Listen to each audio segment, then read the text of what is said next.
ವೀಕ್ಷಕರೇ, ಭಕ್ತಿ ನಮನ ಕಾರ್ಯಕ್ರಮಕ್ಕೆ ನಿಮಗೆಲ್ಲರಿಗೂ ಸ್ವಾಗತ. ಹಿಂದಿನ ಸಂಚಿಕೆಯಲ್ಲಿ ಪಾಂಡು, ಧೃತರಾಷ್ಟ್ರ ಹಾಗೂ ವಿಥುರ ಅವರ ಬೆಳವಣಿಗೆಯನ್ನು ನಾವು ಆ ಪದ್ಯದ ಮುಖಾಂತರ ನಾವು ನೋಡಿದೆವು. ಮುಂದಿನ ಪದ್ಯ ಅಂದರೆ ಮುಂದಿನ ಷಟ್ಪದಿಗೆ ನಾವು ಹೋಗೋಣವೆ. ಧಾರುಣೀಪತಿ ಚಿತ್ತವಿಸು ಗಂಗಾಧರ ದೇಶದ ಸಬಲ ರಾಜ, ಕುಮಾರಿ ಕುಲವಧುವಾದಳ ಧೃತರಾಷ್ಟ್ರ ಭೂಪತಿಗೆ ನಾರಿಯೊಳ ಮುತ್ತೆಯಳಗ,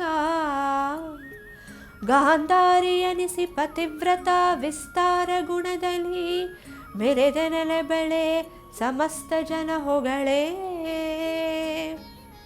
ಅಂದರೆ ಈ ಧೃತರಾಷ್ಟ್ರ ಭೂಪತಿಗೆ ಗಾಂಧಾರ ದೇಶದ ಸಬಲ ರಾಜನ ಕುಮಾರಿ ಪತ್ನಿಯಾದಳು.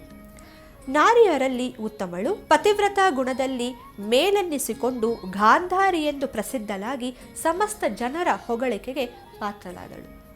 ಮುಂದಿನ ಷಟ್ಪದಿ.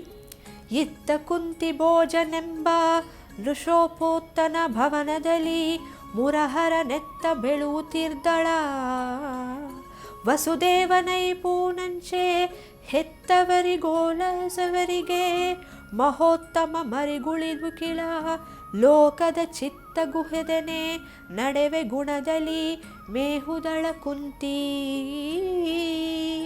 ಈ ಪದ್ಯದ ಅರ್ಥ: ಇನ್ನೊಂದೆಡೆ ಕುಂತಿ ಭೋಜನನೆಂಬ ರಾಜನ ಮನೆಯಲ್ಲಿ ಕೃಷ್ಣನ ಸೋದರತ್ತೆ ಅಂದರೆ ವಸುದೇವ ಮಹಾರಾಜನ ತಂಗಿ ಕುಂತಿ ಬೆಳೆಯುತ್ತಿದ್ದಳು. ಅವಳು ಹೆತ್ತವರು, ಸೇವೆ ಮಾಡುವವರು, ಅತ್ಯಂತ ಶ್ರೇಷ್ಠರಾದವರು, ಉಳಿದ ಅಖಿಲ ಲೋಕದವರು ಮೆಚ್ಚುವ ಗುಣದಿಂದ ಕೂಡಿದ್ದಳು. ಮುಂದಿನ ಒಂದು ಷಟ್ಪದಿ. ಒಂದು ದಿನ ಧೂರ್ವಾಸ ಮುನಿ ನೃಪ ಮಂದಿರಕ್ಕೆ ಬರಲ, ಮಹೀಪತಿ ಬಂದ ಭರವನಿಲ್ಲವರ ಮೆರೆಹನು ರಾಜ್ಯ ಕಾರ್ಯದಲ್ಲಿ, ಇಂದು ಕುಂತಿ ಭೋಜನೊಡೆತನ ಬೆಂದು ಹೊಗಳಿ ಎಂಬ ಶಾಪವ ನಿಂದ ಮುಖಿ ನಿಲ್ಲಿಸಿದಳು ಹೊರಳಿದವರ ಚರಣದಲ್ಲಿ. ಇಲ್ಲಿ ಒಂದು ದಿನ ಧೂರ್ವಾಸ ಮುನಿರಾಜನ ಅರಮನೆಗೆ ಬರಲು ಆ ಮಹಾರಾಜ ರಾಜಕಾರ್ಯದ ಕಾರಣ ಧೂರ್ವಾಸರ ಆಗಮನನ್ನು ಮರೆತನು. ಆಗ ಇಂದು ಕುಂತಿ ಭೋಜನ ರಾಜ್ಯಾಡಳಿತ ಹಾಳಾಗಲಿ ಎಂದು ಶಾಪವನ್ನು ಕೊಡುವುದರಲ್ಲಿದ್ದ ಧೂರ್ವಾಸನ ಪಾದಗಳಲ್ಲಿ ಹೊರಳಾಡಿ ಕುಂತಿ ಅದನ್ನು ತಡೆದಳು. ಮುಂದಿನ ಆದಿಪರ್ವ.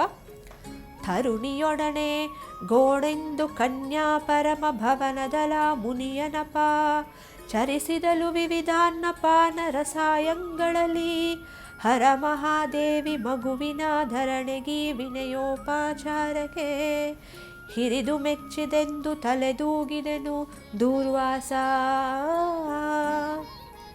ಮುನಿ ಧೂರ್ವಾಸರನ್ನು ಯುವತಿ ಕುಂತಿ ತನ್ನೊಡನೆ ಅಂತಃಪುರಕ್ಕೆ ಕರೆದುಕೊಂಡು ಹೋಗಿ ಅವರಿಗೆ ವಿಧ ವಿಧವಾದ ಆಹಾರ ಪಾನೀಯಗಳನ್ನು ನೀಡಿ ಉಪಚರಿಸಿದಳು. ಹರ ಮಹಾದೇವ ಈ ಹುಡುಗಿಯ ಗೌರವದ ನಡವಳಿಕೆಗೆ, ವಿನಯದ ಉಪಚಾರಕ್ಕೆ ಹೆಚ್ಚಾಗಿ ಮೆಚ್ಚಿದೆನು ಎಂದು ಧೂರ್ವಾಸ ತಲೆದೂಗಿದನು. ಮುಂದಿನ ಒಂದು ಪದ್ಯ. ಮಗಳೇ ಬಾಕೂಳೈದು ಮಂತ್ರಗಳಿಗೆ ನೀವು ಸಿದ್ಧ ಪ್ರಯೋಗವು, ಸೊಗಸು ದಿವಿಜರೋಳಾಜಾರ ಮೇಳುಂಟವರ ನೆನೆ ಸಾಕು, ಮಗನ ಜನಿಸವನೆಂದು ಮುನಿ ಕುಂತಿಗೆ ರಹಸ್ಯದೊಳಿಹಿ, ಮೌನಿ ಮಳಂಗಳ ಮನಿ ಪಾರಿತೋಷದಲ್ಲಿ ಸರಸಿದನು ನಿಜಾಶ್ರಮಕ್ಕೆ. ಇಲ್ಲಿ ನಾವು ನೋಡಬಹುದು, ಮಗಳೇ ಬಾ ಎಂದು ಕುಂತಿಯನ್ನು ಹತ್ತಿರಕ್ಕೆ ಕರೆದು 5 ಮಂತ್ರಗಳನ್ನು ತೆಗೆದುಕೋ, ಇವು ಸಿದ್ಧಿ ಪಡೆಯಲು ಪ್ರಯೋಗಿಸುವಂತಹುದು. ದೇವತೆಗಳಲ್ಲಿ ನಿನಗೆ ಯಾರ ಮೇಲೆ ಮೆಚ್ಚುಗೆಯುಂಟೋ ಅವರನ್ನು ನೆನೆದರೆ ಸಾಕು, ಮಗನು ಹುಟ್ಟುತ್ತಾನೆ ಎಂದು ಧೂರ್ವಾಸನು ರಹಸ್ಯದಲ್ಲಿ ತಿಳಿಸಿ ಸಂತೋಷದಿಂದ ತನ್ನ ಆಶ್ರಮಕ್ಕೆ ಹೊರಟು ಹೋದನು. ಮುಂದಿನ ಪದ್ಯ.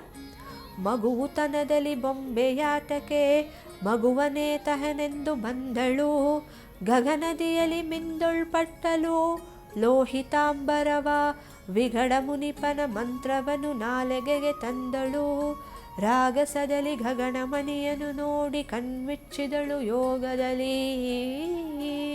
ಇಲ್ಲಿ ಕುಂತಿಯ ಬಾಲ್ಯದಲ್ಲಿ ಬೊಂಬೆಯ ಆಟಕ್ಕೆ ನಿಜವಾದ ಮಗುವನ್ನೇ ತರುವನೆಂದು ಗಂಗಾ ನದಿಯ ಬಳಿಗೆ ಬಂದಳು. ನದಿಯಲ್ಲಿ ಸ್ನಾನ ಮಾಡಿ ಕೆಂಪು ಬಟ್ಟೆಯನ್ನು ಉಟ್ಟುಕೊಂಡಳು. ಮುನಿಯ ಮಂತ್ರವನ್ನು ಸ್ಮರಿಸಿಕೊಂಡು ಪ್ರೀತಿಯಿಂದ ಸೂರ್ಯನನ್ನು ನೋಡಿ ಕಣ್ಮುಚ್ಚಿ ಧ್ಯಾನ ಮಾಡಿದಳು. ಮತ್ತೊಂದು ಪರ್ವ. ಅರಸ ಕೇಳ್ ಮುನಿಯತ್ತ ಮಂತ್ರಾಕ್ಷರದ ಕರಹಕೆ ತಳುವಿಹೆದರೆ ದಿನ ಕರನ ತೇಜವ ಕೊಂಬೈನ ಧೂರ್ವಾಸ ವಿಗಡನಲ ಧರೆಗೆ ಬಂದನು ಸೂರ್ಯನಾಥನ ಕಿರಣಲ ಹರಿಯ ಹೊಯ್ಲಿನಲ್ಲಿ ಸರಹಿರಮುಖಿ ಬೆಚ್ಚಿದಳು ಬಿಜಂಗೈ ವಿವೇನುತ. ಮಹಾರಾಜ ಕೇಳು, ಮುನಿಕೊಟ್ಟು ಮಂತ್ರಾಕ್ಷತದ ಕರೆಗೆ ತಡೆ ಮಾಡಿದರೆ ಸೂರ್ಯನ ತೇಜಸ್ಸನ್ನು ಕೊಳ್ಳದೆ ಇರುತ್ತದೆಯೇ? ಧೂರ್ವಾಸನು ಉಗ್ರ ತಪಸ್ವಿಯಲ್ಲವೇ? ಸೂರ್ಯನು ಭೂಮಿಗೆ ಬಂದನು. ಆತನ ಕಿರಣ ಸಮೂಹದ ಹೊಡೆತದಲ್ಲಿ ಕುಂತಿಯ ಬೆಚ್ಚಿದಳು. ನೀವು ದಯಮಾರಿ ಹೊರಟು ಹೋಗಿ ಎಂದು ಬೇಡಿಕೊಂಡಳು. ಮುಂದಿನ ಆದಿಪರ್ವ. ತನ್ನ ಬಾರದಲೆ ಋಷಿಪುತ್ರಿ ಪನ್ನ ಮಂತ್ರವ ಮೋಗ ಭರವಂ ಧನ್ನ ತೂಕದ ಮಗನು ನಿನ ಜಂಬೇಡೆನುತ ಕನ್ನಿಕೆಯ ಮುಟ್ಟಿದನು ಮುನ್ನಿನ ಕಣ್ಣೆತನ ಕೆಡದರೆಲಿಯೊನುತವೆ ತನ ರದ್ದವಿದಡೆಗೆ ರವಿ ತಿರುಗಿದುನು ವಹಿಲದಲ್ಲಿ. ಇಲ್ಲಿನ ಈ ಪದ್ಯದ ಅರ್ಥ, ಆಗ ಸೂರ್ಯ ಹೀಗೆ ನಿರಾಕರಿಸಲಾಗದು, ಜ್ಞಾನಿಯಾದ ಋಷಿಯಿಂದ ಪಡೆದ ಮಂತ್ರವು ವ್ಯರ್ಥವಾಗದು, ಆದ್ದರಿಂದ ನನ್ನ ಘನತೆಗೆ ಮಗನು ಹುಟ್ಟುವನು, ನೀನು ಹೆದರಬೇಡ ಎಂದು ಕನ್ನಿಕೆ ಕುಂತಿಯನ್ನು ಮುಟ್ಟಿ ನಿನ್ನ ಕನ್ನೆತನ ಕೆಡದಿರಲಿ ಎಂದು ಹೇಳುತ್ತಾ ತನ್ನ ರಥವಿದ್ದ ಸ್ಥಳಕ್ಕೆ ಬೇಗ ತಿರುಗಿದನು.